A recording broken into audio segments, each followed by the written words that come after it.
Estamos chegando à última matéria deste semestre. Para finalizar esse semestre, a gente vai fechar com chave de ouro com o sistema tegumentar, no meio do barulho mesmo. Eu sou a doutora Daniela Richoco, tudo bem com vocês?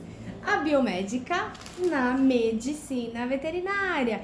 E hoje estou eu aqui com o meu novo scrub, o scrub de tecido gabardine super premium, delicioso, fofinho, gostoso, da Ivest Uniformes. Vou deixar eles marcados aqui. Eu estou apaixonada pelo meu scrub, porque reveste muito bem a minha pele, toda a minha pele, todas as minhas células de sensação ficam muito felizes. Ele é fresquinho, gostoso, mas eu tô só puxando gancho aqui pro tegumentar, porque afinal de contas, nós temos que nos sentir bem e confortáveis na pele que nós vestimos. O resto é acessório. Vamos começar? Vamos começar aqui do mesmo jeito, sem computador, sem nada, nos meus mapinhas mentais aqui que eu desenvolvi aqui pra vocês, e eu vou fazer a leitura deles e vou tentar ser o mais concisa possível. Será que eu consigo? Será que eu consigo falar menos?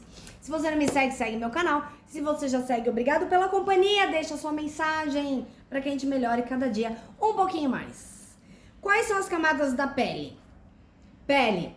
Antigamente a gente considerava 3. Hoje em dia a hipoderme, o tecido cutâneo, não faz parte da pele, né? Tá lá embaixo. Então nós temos na pele a epiderme, o epicentro, o ápice, a parte de cima, e a derme, tá?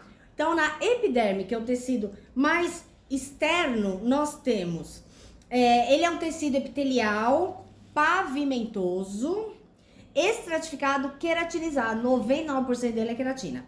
Ele tem o extrato córneo, eu vou falar de baixo pra cima, tá? Então, ele é o mais superior, a parte dele que liga com a derme. Então, daqui pra cá, eu tenho basal, espinhal, granuloso, lúcido e córneo, tá? Esses são os 3 estratos.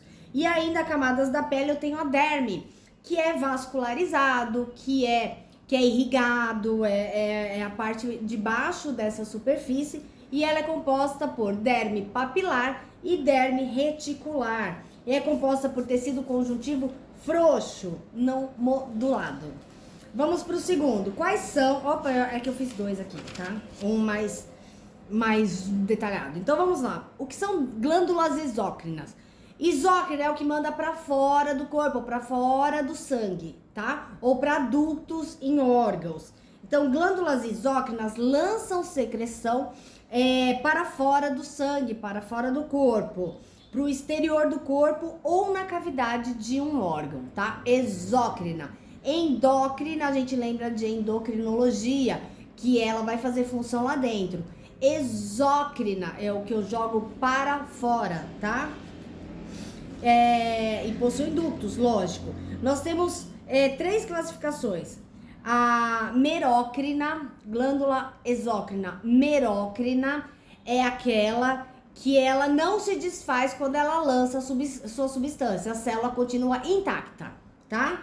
A célula permanece intacta na merócrina. Nós temos a apócrina, que eu falo que é uma apoptose,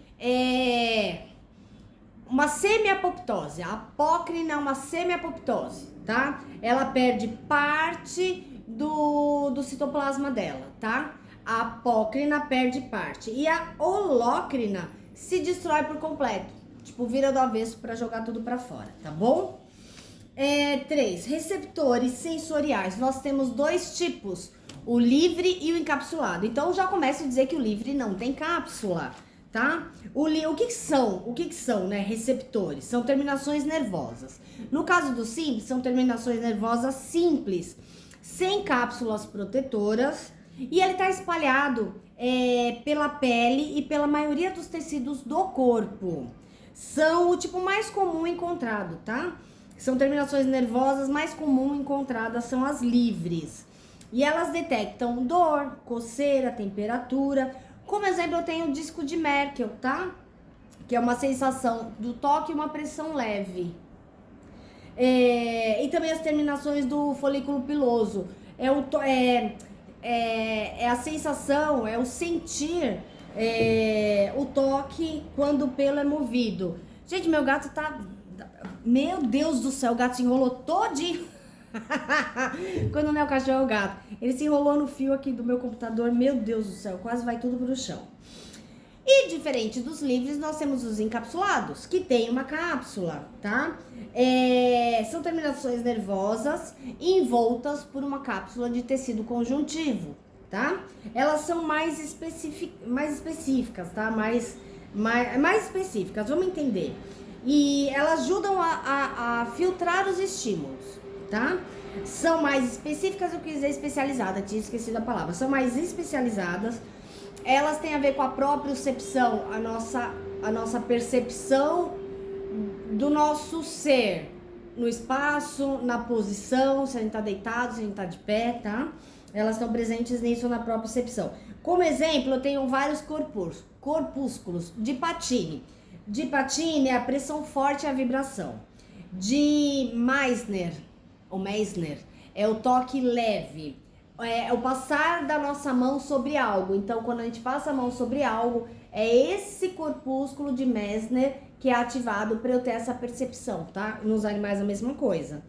E corpúsculo de Ruffini, esse aqui é para tensão na pele e calor. E tem um que ninguém sabe exatamente o que ele faz, mas acredita-se estar ligado à percepção do frio, que é o Krause.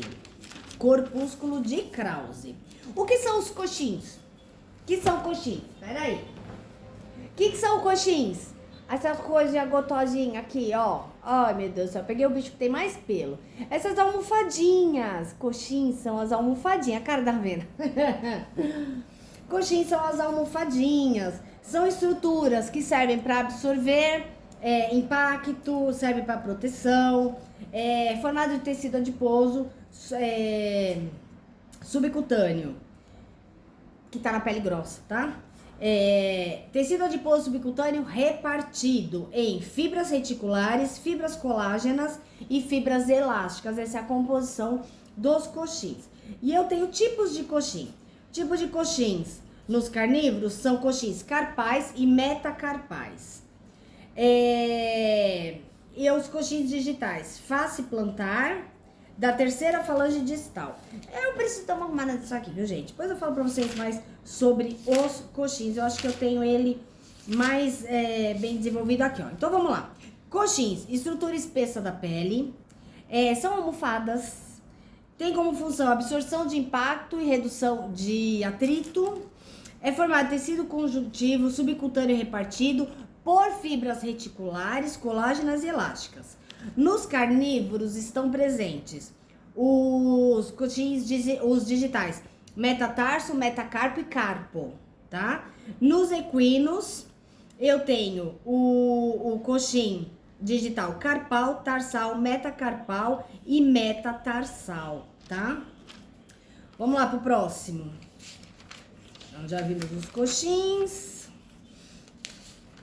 já falamos da derme, o que são coxins. E vamos lá, vamos falar de unhas e casco e garras também, né? Então, vou falar das garras. Garra é uma proteção queratinizada, é uma projeção curvada e pontiaguda. Não tem nenhum gato aqui pra eu pegar. Tá tudo, fugiu tudo. Tá presente em gato e aves. Unhas são placas achatadas de queratina também, tá? Projeção e crescimento basal. Então, ela vem da basal, que é a última de baixo pra cima, né? Acima da derme. Tá presente nos primatas e nos cães. E eu tenho os cascos, que são grandes placas queratinizadas, bastante compactadas, tá? Bastante compactas. São estruturas bem espessas que envolvem toda a falange distal. Tá presente em equino, ruminante e suíno. Vamos ver o próximo aqui? Diferença entre cornos e chifre. Os cornos têm origem no osso frontal, tá? São permanentes em ambos os sexos. Não são bifurcados. O crescimento dele é contínuo. Na verdade, o osso do corno não cresce, tá? Ele é revestimento. O que cresce é o revestimento, é o depósito de queratinócitos depositados em cima desse osso frontal que forma o corno, tá bom? São ocos e é o revestimento do osso. Corno é o revestimento do osso. Chifre, apenas os machos têm, com exceção das renas, tá? Porque a rena, a fêmea, ela usa para proteger os filhotes dela. Chifres são bifurcados, são renovados anualmente, são vascularizados e espécies que tem rena, cervo, acho que é antílope e veado. Vamos para as especializações da membrana plasmática no epitélio. Nós temos 4 tipos de especialização da membrana plasmática no epitélio.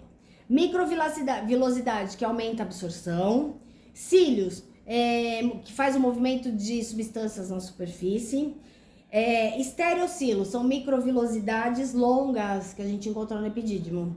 E interdigitação, que aumenta a adesão e superfície de contato, tá? Estamos quase acabando. Será que eu consigo fazer um com menos de 15 minutos? Nunca, né? Classificação do tecido epitelial de revestimento. Ele pode ser pavimentoso, quando ele tem este formato aqui. Ele pode ser cúbico, quando ele tem este formato aqui. E ele pode ser cilíndrico, quando ele tem este formato aqui. A gente tem, quanto ao número, ele pode ser simples estratificado ou pseudoestratificado. Simples, quando ele tem só uma camada, quando ele forma só uma camada. Estratificado é quando ele forma de 2 ou mais camadas. Tá vendo que os núcleos estão tudo no centro? E o pseudoestratificado é um estratificado que tem mais de uma camada, né? Só que com os núcleos em outras posições. Então, ele parece outra coisa. Por isso, ele é um pseudoestratificado. Constituição do tecido conjuntivo. As células que constituem o tecido conjuntivo são fibroblastos, fibrócito, leucócito, plasmócito, adipócito, monócitos. E temos fibras de colágeno, elástica e reticulares. E temos também substância fundamental, que é matriz extracelular. Então, o tecido conjuntivo é formado de células, fibras e substâncias fundamentais, que são matriz extracelular. Nós temos aqui tipos de tecido conjuntivo propriamente dito e com propriedades particulares. Então, tecido conjuntivo. Os tipos de tecido conjuntivo propriamente dito, eles são frouxo, que é a camada papilar da derme, ou denso modulado, com o exemplo de tendões e ligamentos.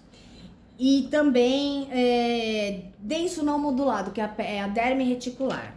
O tecido conjuntivo com propriedade particular, a gente tem adipócito, cartilaginoso, ósseo, hematopoético, sanguíneo, linfóide e elástico.